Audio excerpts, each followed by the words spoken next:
Hi, welcome back.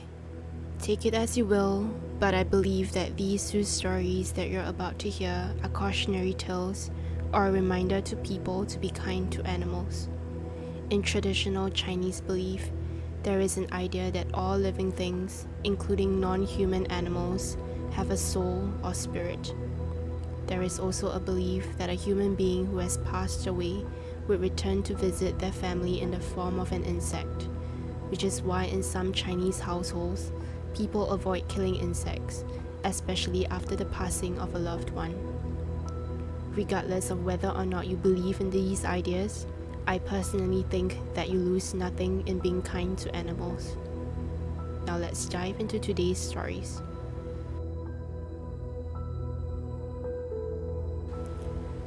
Before I begin this first story, I wanted to talk a little bit more about a belief in Chinese tradition. There's a belief known as 抓交替. It's the idea that a restless spirit, unable to pass on, will seek a replacement, a soul for a soul. They cause someone else to die so that they can move on, while the replacement will repeat the cycle of finding another soul to take its place. One life traded for another, endlessly, until the cycle is broken. In this story, we learn about how a man almost becomes a victim of this. One humid weekday night, just past 9 p.m., traffic was backed up on a long stretch of road.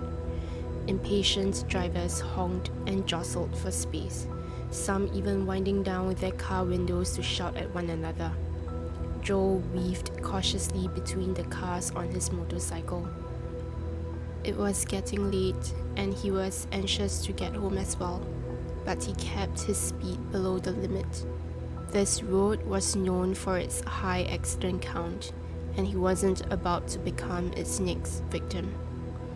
He continued carefully down the road with the cars moving slowly next to him. What happened next was so sudden that he didn't have any time to react. He felt a chill go down his body, and in the next moment, his handlebar jerked and he lost control of the bike.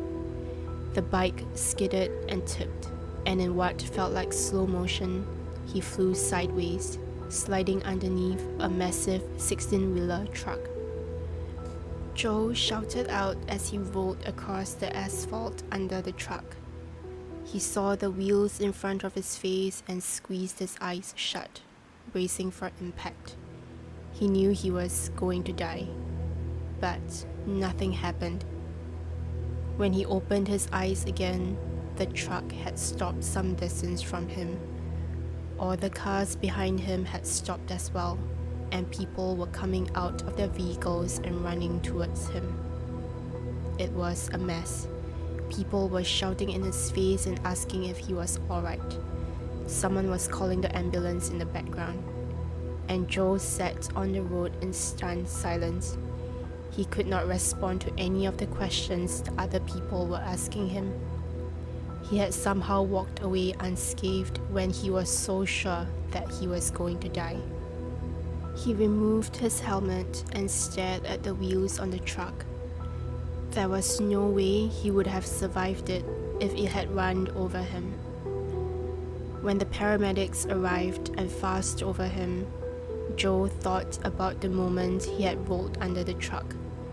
He had felt something cold on both sides of his body, like hands pulling and pushing against him.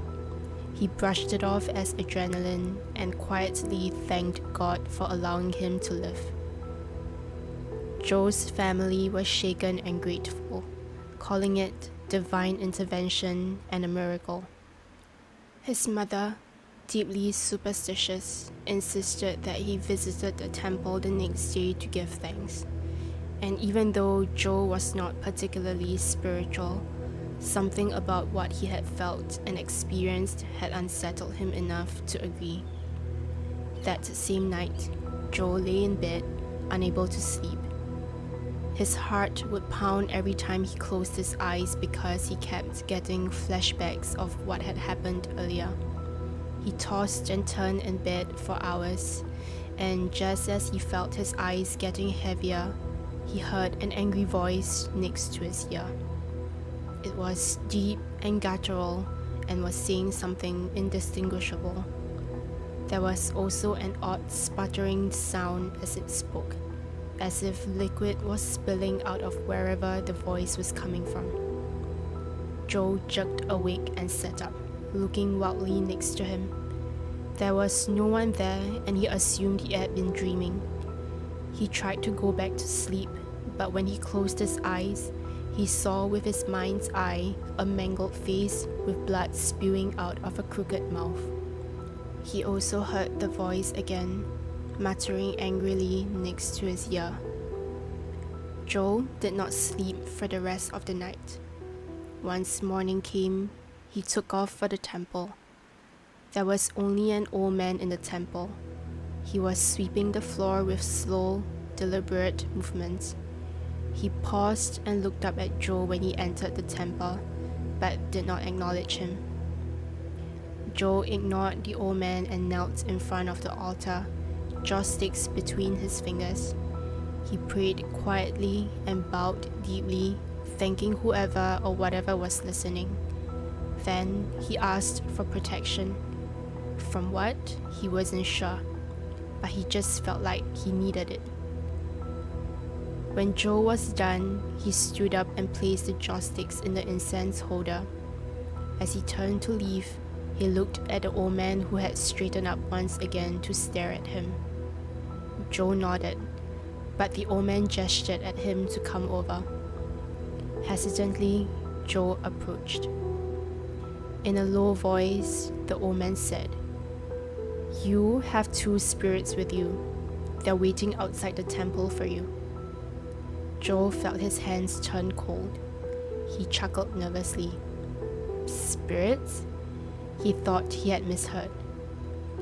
The old man glanced at the entrance of the temple behind Joe's shoulder and then looked back at him.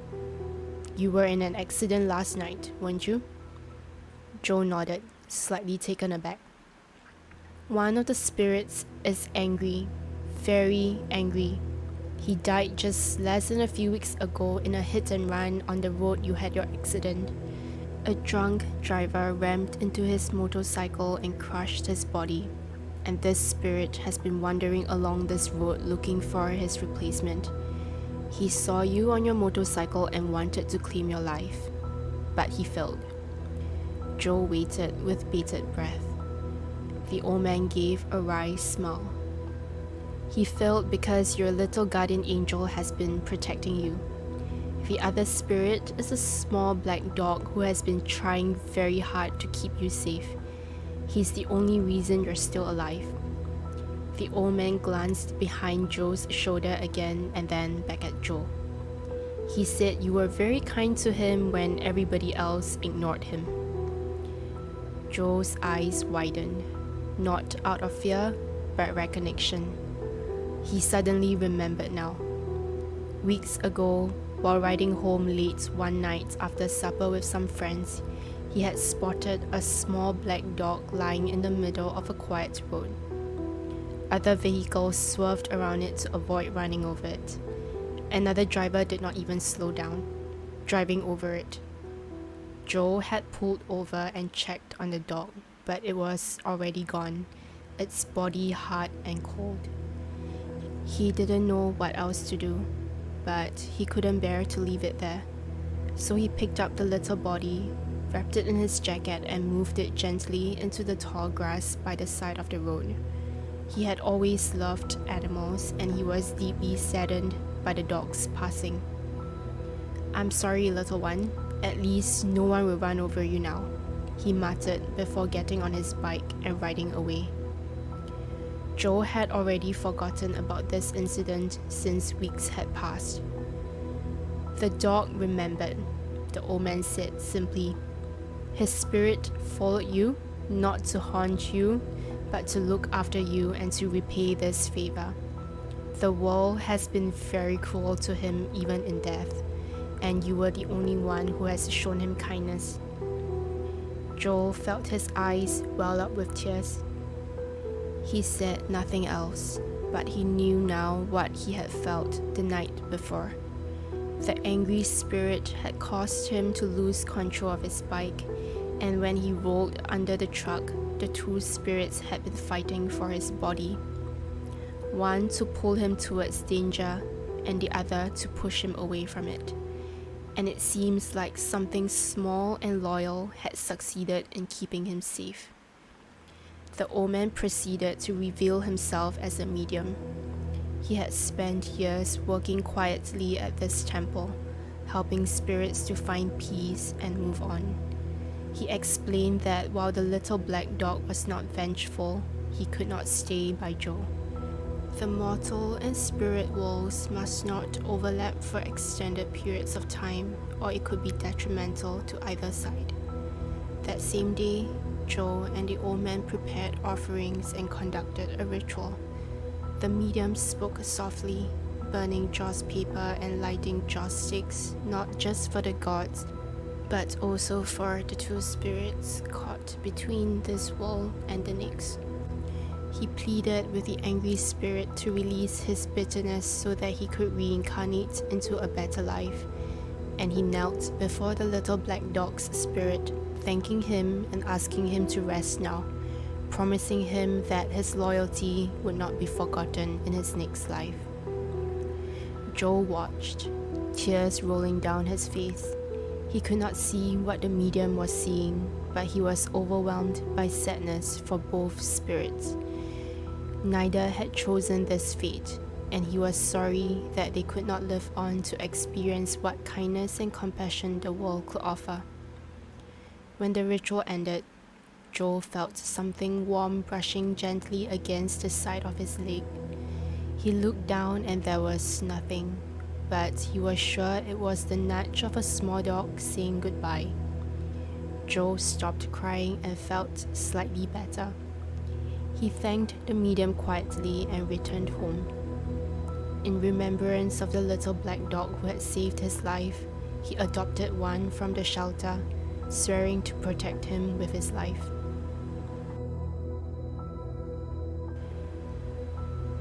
Michael and his wife, May, had finally retired and moved into a beautiful home in the countryside. They had dreamt about this all their lives. Open land, thick woods right at their doorstep, clean air, and enough space to live out the rest of their days comfortably. Michael enjoyed long hikes through the forest behind the house, often bringing along a small axe, sometimes to clear branches or to collect wood, and sometimes just out of habit. For a while, life was perfect, as all stories go. But then things started to change. It began with May having nightmares. At first, Michael didn't think much of it. Bad dreams happened to everyone. But it became frequent, intense, and increasingly disturbing. She would toss and turn violently in her sleep, mumble things he couldn't understand, and then wake up gasping, drenched in sweat. Michael would calm her down and ask what the nightmares were about.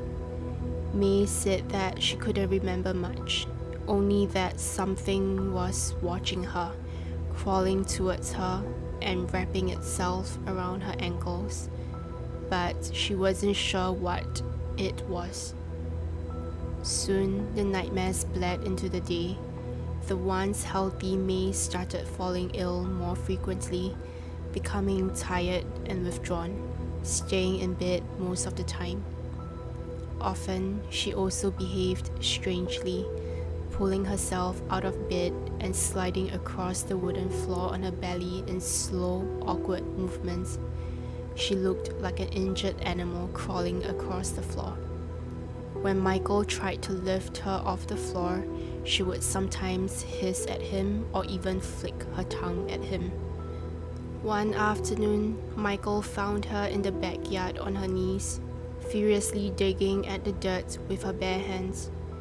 When he approached, she pointed wordlessly at what she had uncovered. A pile of decaying snakes, all heaped together in the soil. their bodies shriveled and broken. Michael was shocked. He had no idea who had buried them there or how May knew where to find the snakes. He sent her back into the house quietly and reburied the snakes, but he was deeply unsettled by the incident. The final straw was the incident with the eggs. Late one night, Michael went into the kitchen to find May crouched in front of the refrigerator. She had pulled out a tray of eggs and was cracking them open directly into her mouth, swallowing the yolks whole while the rest of the eggs spilled down her chin and onto her nightgown. She barely blinked.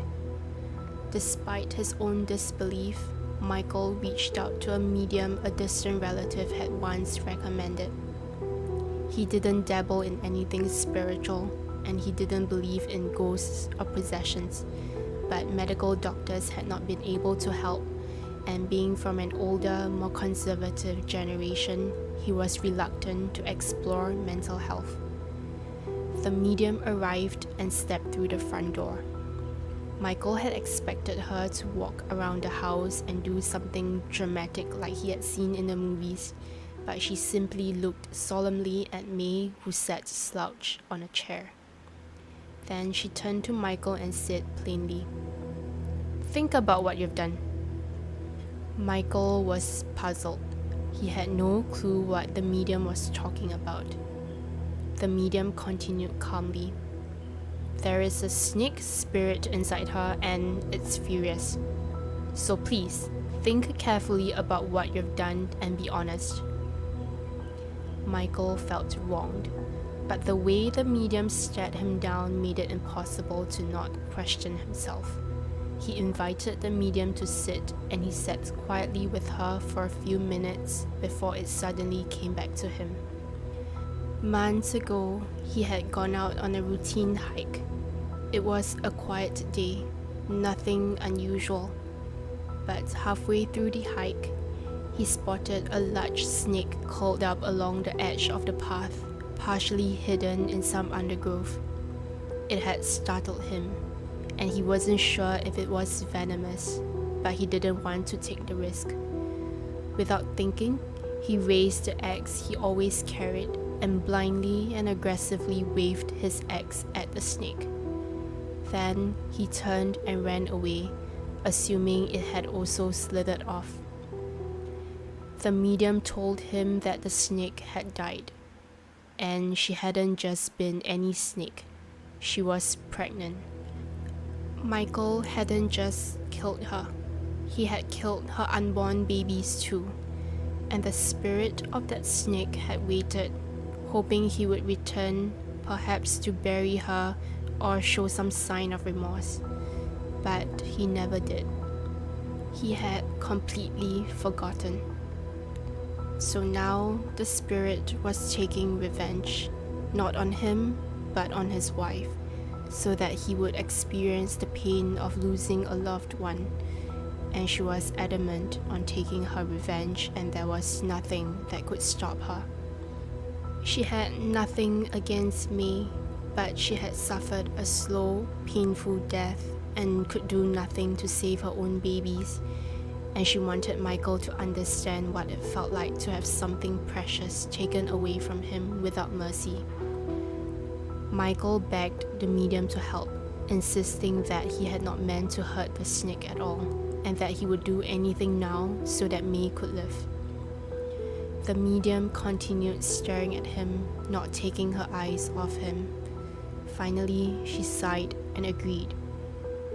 Through a ritual, the medium spoke directly to May, who continued sitting slouched on the chair. She spoke to May as if she were the snake spirit, coaxing her out of May's body, urging her to let go of her anger. May looked up occasionally and smiled mirthlessly. Sometimes she flicked her tongue or hissed. A few times, her body would surge upward on the chair as if she were a snake rising up to meet a prey. Once, she lunged at the medium and Michael had to restrain her.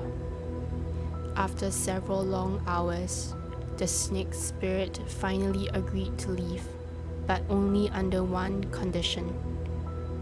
Michael was to set up a shrine for her. He had to light incense, offer eggs regularly, and most importantly, mean it. He had to atone not just for killing the snake and her babies, but for the way he had dismissed the whole incident, for not even considering the lives he had taken. Michael agreed without hesitation. The shrine was built behind the house. Every day, he lit incense, placed offerings, and knelt before it, not out of fear, but as a genuine act of apology. May slowly returned to normal. The nightmares stopped and her strange snake-like movements faded. And though neither of them ever spoke about what happened again, Michael stopped taking hikes into the woods altogether, keeping a safe and respectful distance from what lay in the forest.